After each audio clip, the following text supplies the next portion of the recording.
when we work for the scale of internet and those kind of companies, right, we can very quickly come to know whether things are working, not working, and then course Right. correct.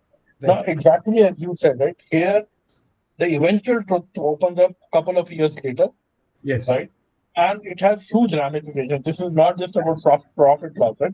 This is about humanity. This is about life and death.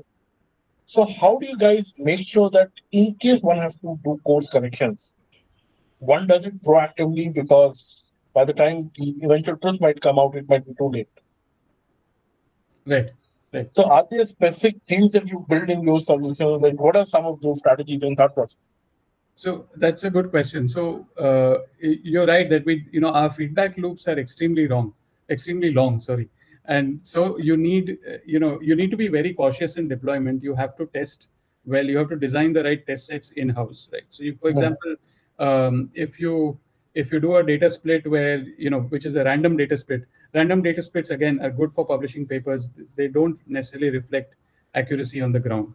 So for a lot of problems, you may want to do a time split where you train on the past and test on the future. Um, Similar strategies in other areas. You may want to do a location split where you take a model trained in Maharashtra and see if it works in Punjab and things like that. So we design a lot of different cohorts on which we test the model. So that's one, right? So we do a number of things like this. The second is we can't, unlike in the internet, you can't easily deploy models to say 1% of the population, see how it does, and then ramp up slowly.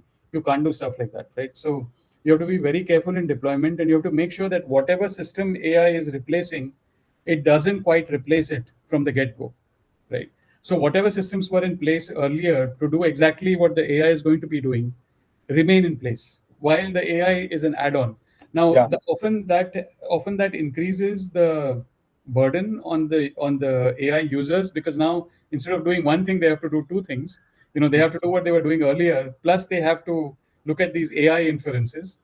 But we think that's a much more cautious approach. So that's the approach we tend to take usually. And then, of course, we have nearly in all of our, especially in our healthcare work, we make sure there's human in the loop, mostly in everything. yeah. So that's a very important construct, especially in healthcare.